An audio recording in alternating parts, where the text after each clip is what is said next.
I've been fishing professionally for a lot of years, and it's interesting to me how someone is always coming up with something new, a new technique, a new piece of gear, a new way to catch fish. We're going to be talking about just such a thing on this week's show, a fairly new technique that's very effective for catching crappie. And this is a technique that I'm still in the process of learning, but it really works well. Glad you're along with us. The next half hour is going to be a lot of fun. Fox Sports Outdoors is on the air right now. You're watching the only program with weekly fishing reports and real-time outdoor news from the Southwest region. This is Fox Sports Outdoors. Every year during the warm weather months, from late spring right through the summertime months, there is a technique that can be fantastic for loading your boat with good-sized crappie or white perch. It's a technique that I'm still in the process of learning, and it's called dock shooting. It's where we used specialized spinning tackle made for this purpose to literally, like a bow and arrow, shoot tiny crappie jigs back under the shade of boat docks and boathouses. And it can be dynamite this time of the year for catching lots of crappie. We're going to be trying that technique today on a lake that I've never done it on before. Welcome to Lake Palestine. It's located in deep East Texas near Tyler, Texas. We'll be explaining the technique, what you need to do it, how to learn it, and hopefully how you can catch some this coming weekend. We're taking the Tracker Pro Team 195 out onto Lake Palestine to experience this today. While we're doing that, we're taking you around your local region for your local fishing reports this week. How's the fishing where you live? We're gonna find out in the next half hour. Gonna be a lot of fun. Glad you're along for the ride. Right now we get the boat launched into Lake Palestine. We get you back to the studios for your weekend planner. If at all possible, you will want to be on the water this weekend because the Salooner tables indicate both days of the weekend having the best possible game fish activity of the month. Peak evening hours are forecast to begin after midnight, and the peak daytime activity is slated to begin at 1:14 p.m. on Saturday and 2:03 p.m. on Sunday. Look for the sun to rise at 6:26 and set at 8:38. And we have a full moon this weekend on Saturday. Stay with us for freshwater and coastal fishing information from around the region. Plus, I'll return with 2014 Classic champion Randy Howell on this week's Ask the Pro feature. We're coming right back. Fox Sports Outdoors is brought to you by Lew's, fueled by passion, driven by innovation. Feel the difference. Jean LaRue Bass Baits and Bobby Garland Crappie Baits, the leaders in soft plastic lures innovation. And Nitro Performance Fishing Boats. Champions aren't born, they're made. Got it. Come out of there. Come out of there. There he is.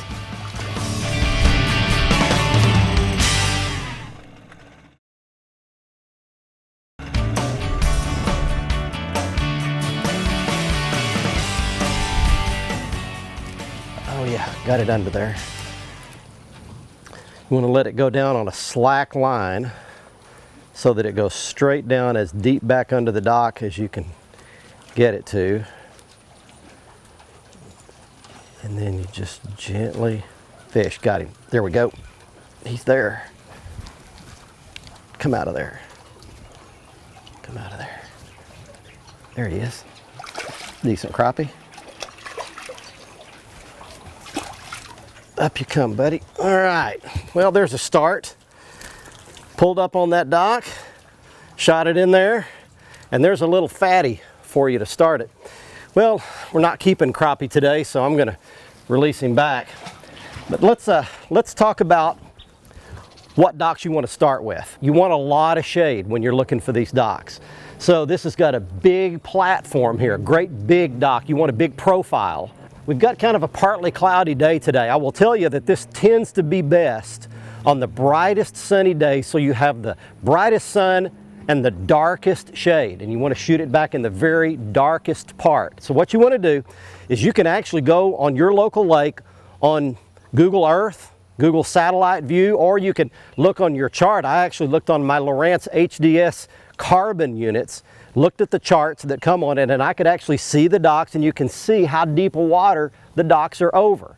Typically, I like my docks to be at least 8 foot, 10, 12, as deep as 20 feet. So there's your location tip to start with. Find those little bit deeper docks, big platform, lot of shade.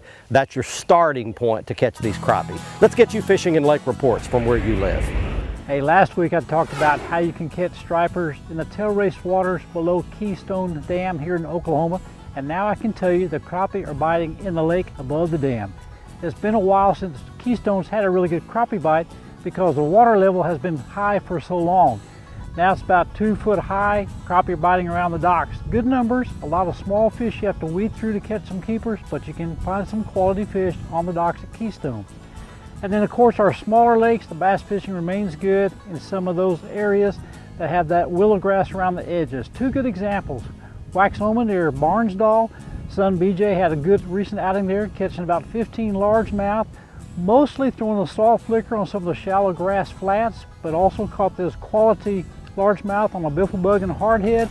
Said he had another big fish on it, came off, but good fishing at Waxahoma. And another good small lake, Bell Cow, between Oklahoma City and Tulsa. Beautiful little lake, and like Waxahoma, no fishing pressure at all during the week. Ran into a gentleman there that was loading his boat on Bell Cow. Said he had a good morning, mostly mid-morning, throwing spinnerbaits in the wheelgrass, caught a good number of largemouth and some quality fish. Neat thing about those small lakes this time of year, no jet skis to speak of. A lot of them don't even allow it, so you've got plenty of fishing opportunity, and many times you have those lakes to yourself. You can catch them in the small lakes, you can catch them in the big lakes now, but you can't catch them if you don't go. Got him. Come out of there. There he comes loose. He had me around a pole for a second. Oh, another little one. Well, it's a fish anyway. There's a crappie. One more under that dock. It's funny, once you catch a fish out from under one of these docks, chances are there's going to be several more. Typically you won't catch just one. So it's really good to kind of lock yourself down. In my case, I've either got power poles on the back or I've got my Motor Guide XI5 trolling motor and I can lock it down. But you want to keep making repeated pitches because literally I've caught 12, 14, 15 crappie out from under one dock. They definitely gang up. Come out, buddy. Decent fish.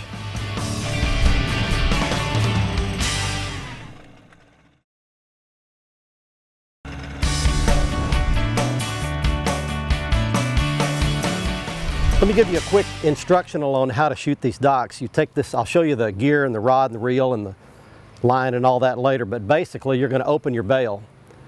Let that bait drop until it's between your first eye and your hand, about that far. That's critical. You're going to hold your finger on the line with your right hand. You're going to pull that bait back towards you where that rod is completely bowed. You let go with your left hand, keep your right hand steady, and shoot it as far back in there as you can. Got him. Come out, buddy. Decent fish.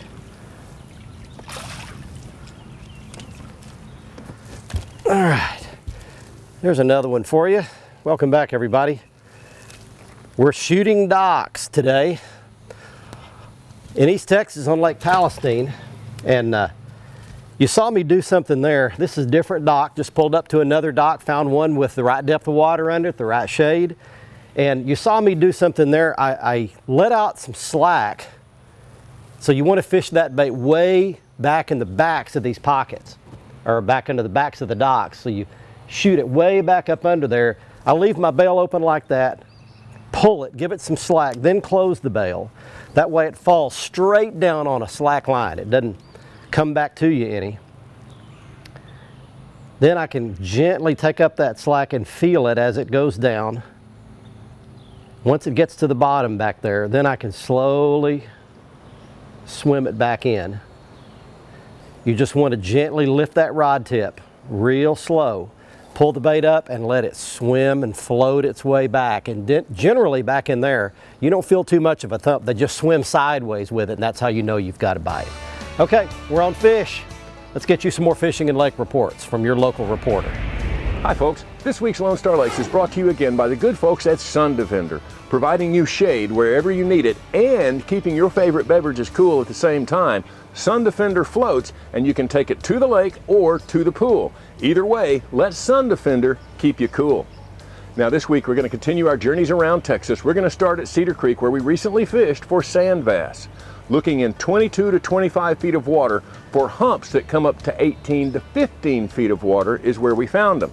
You can use your tiny torpedoes in a chrome or clear color, or your poppers. Then you'll want to have some kind of jig head in about a ½ ounce with a swim bait type trailer, and your slabs and spoons in your chartreuse, white, or a combination color.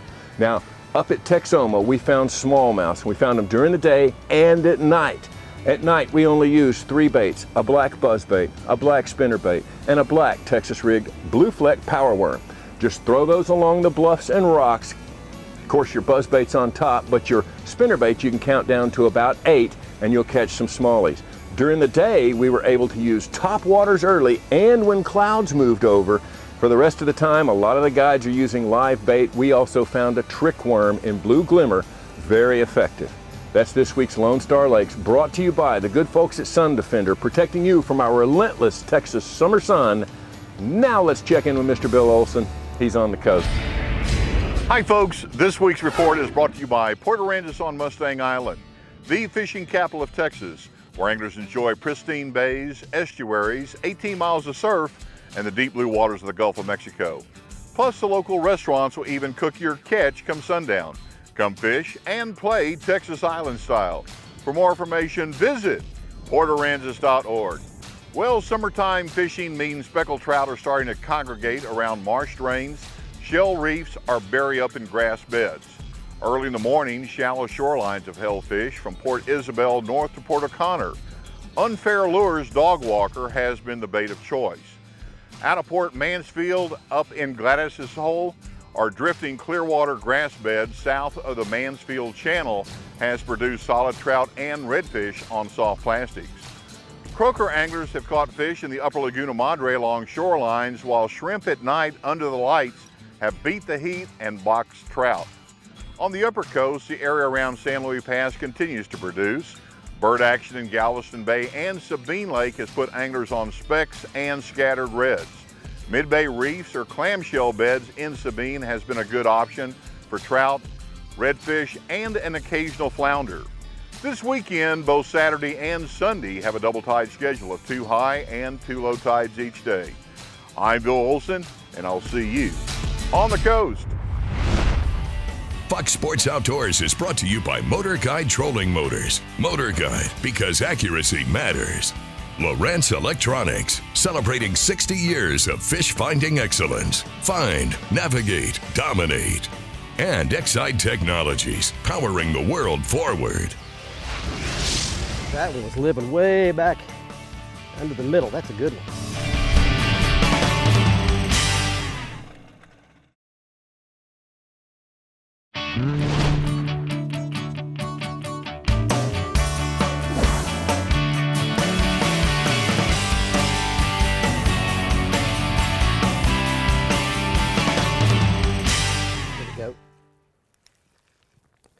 I got a good shoot back under that dock. That one was living way back under the middle. That's a good one. All right, welcome back everybody. We are having a good time today, catching just some average good keeper size crappie like that one. Not anything special, but a lot of fun to catch. But we're demonstrating for you the technique of shooting under these docks. Now, that one's going back. Let me encourage you about one thing. With some practice, you can do this. This is doable. It's not as difficult to learn as it looks like. Now, what you do need to do is practice. And here's how you practice. You practice in open water. So you don't actually try to shoot up under the docks first. You grab that line, bow it like this, and shoot it out in open water. And practice it, guiding it and getting that bait to go where you want it to and getting it to go low. And you'll catch on pretty quickly. You can stand out on a dock, you can stand on your boat, stand on the back of a boat, stand on the shore, anywhere you want to go. But with a little bit of practice, you'll be surprised at how small an area, little places in styrofoam on a floating dock, little cracks in a concrete structure, you can shoot this bait back in some amazing places And real quickly, I learned that I can get this bait back in places that I never believed I could. Right now, though, we get you to Fishing and Lake Reports. Hi friends, Cajun Phil here with you, Fox Sports Southwest, Louisiana Outdoor Fishing Report. I tell you what, we want to congratulate our own Captain Kevin Broussard for doing a top 5 finish in the prestigious Redfish Cup Elite One-Man Series Tournament out of Port Arthur, Texas last week. He came in 4th place. The thing about it is, all top 5 of the anglers fish Southwest Louisiana. That's saying something about our redfish here in Louisiana. We also got an email this week asking about Lacassine Reserve as far as the bass fishing goes. So they hadn't had a report here lately. Well, I'll tell you what, the reason why the vegetation this time of the year gets so thick and so bad in Lacassine, it's hard to even move around, much less find a place to go. You got to throw something like, say, a Johnson Gold Spoon, pulling across the grass, a weedless lizard, that's working really well. This week there was another one over 8 pounds though that was caught and released, and we want to thank the anglers for letting it go, because I tell you what, you can't keep taking big old bass out of a place like Lacassine Reserve, which is an impoundment, and expect it to continue to produce giant big bass. So thank goodness they're letting it go. As far as the rivers go, Calcasieu River is still extremely off-colored, tough to fish the main body of the Calcasieu River, but you get off in the West Fork, I live right close to it, you get off of the West Fork of the Calcasieu River, the water's decent, not pretty, but it's decent, and they are catching fish. I stopped by the marina the other day, checked out a couple of boats that was coming in. They all had a good mess of bass. Let me see if I can get one more jig shot way back in that corner like that. There we go. Good one.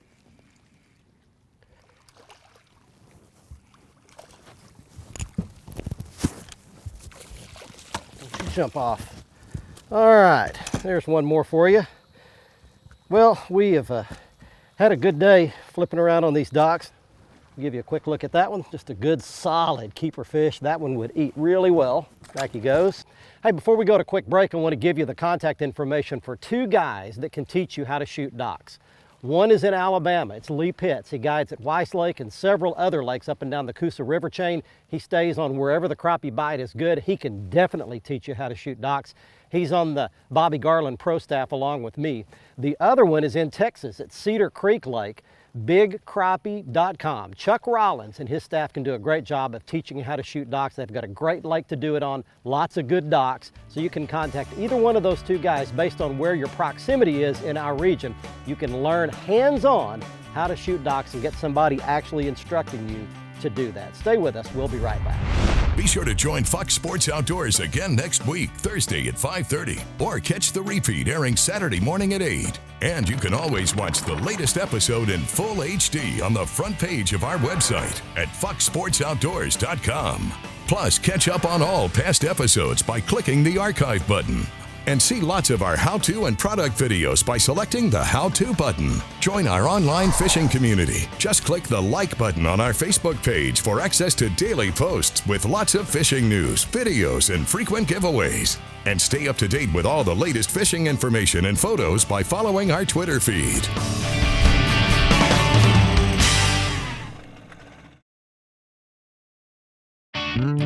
Fox Sports Outdoors is brought to you by Tracker Boats. It's more than a boat, it's a tracker.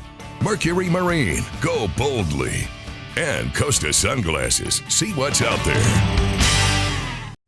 Welcome back, everyone. It's time for the Ask the Pro segment, where viewers get expert insights from professional insiders. This week's question comes from Mike, who asks, what are some tips for catching bass from around a lighted pier at night? For the answer, we checked with 2014 Bassmaster Classic champion Randy Howell. One of my probably best tip is not to get right on top of the light, but stay far back as you can, because the fish are real spooky because they sense a shadow very easily around light. So if you stay far back and make long casts into that light, you're going to get more bites. And try really small baits. Sometimes my little small Randy's swimming runner, that's a bait that a lot of guys fish at night and I've heard a lot of good success with. It's a little small underspin, put a little small swim bait on it, and make long casts and go through that light, and you'll catch big bass like that. Thank you, Randy. If you have something to ask one of our insiders, simply visit our website and follow the Ask the Pro link to submit your question. Now it's time to give away a new pair of sunglasses on the Costa Catch of the Week. Right now it's time for someone who watches our show and enters our contest to win a free pair of Costa sunglasses in the Costa Catch of the Week contest. Here's this week's winner. He is Sam Osborne of Moore, Oklahoma, showing a 10-pound, 1-ounce largemouth bass he caught at McGee Creek Reservoir in Oklahoma. And as an added bonus, here are two other big fish from McGee Creek, not winners, but great fish nonetheless. Rick Shipley with a 9.5 and Gary Rowe with a 9-pound, 2-ounce largemouth bass, both caught at McGee Creek. If you'd like to have a chance to be our next winner, just go to our website at foxsportsoutdoors.com. On the right side of the homepage, click on the Costa Catch of the Week box, follow the instructions to send us your big fish photo, and you just might be our next winner. And if you'd like to see all of the Costa frame and lens styles, go back to our homepage and click on the Costa logo. It's there you can see all of the 580 polycarbonate lenses in all the different colors, and all of the frame styles and colors, including the frame that I was wearing on this week's episode. This one is called South Sea. You're going to need some specialized tackle if you want to shoot docks, and it begins with a great dock shooting rod. This is the Lew's Wally Marshall Speed Shooter Rod Series. It's a 7-foot medium light action rod, and it'll shoot way back under these docks. You can tell it by the blue color just in front of the handle. As far as the line goes, I like to use fluorocarbon line in about 6-pound or 8-pound test, and you need specialized lures as well. This is the Bobby Garland Head Doctor jig head. It's made specifically for shooting docks because of these little ribs that are made to hold your plastic bait up on the head when you skip it underneath those docks under all that pressure. I caught some of the fish today on a brand new bait. That's a Bobby Garland Crappie shooter bait. Here's a little tip. When you thread that up on your hook and push it up onto those ribs, you can twist it around and basically screw it up onto that head. It'll make it slide up on those ribs a little easier if you'll twist it around several times as you're putting pressure toward the head. You want to make sure you run it all the way up to the jig head. In 2008, the novel The Shack spent over a year and a half on one of the New York Times bestseller lists. One of my favorite parts of the movie is when the lead character, played by Sam Worthington, enters a cave to confront a woman who represents the voice of wisdom. Now, the scene is too long for me to recount here, and I'd highly advise you to see the movie. But I will tell you that the scene plays off of one of the scenes out of The Empire Strikes Back. It does one of the best jobs I've ever seen of answering one of life's most difficult questions, and that is why bad things sometimes happen to good or innocent people. Ultimately, it revolves around the question of who do you trust? In my life, I've chosen to trust a God who's infinitely wiser than anyone I've ever known. But the great news is everyone gets to choose who they trust, and you do too. I do hope you enjoyed our trip today to beautiful Lake Palestine near Tyler, Texas. We used it as a test tube to demonstrate the dock shooting technique that we showed you. From East Texas until next week, I'm Barry Stokes. Be safe, have fun. Bye-bye, y'all.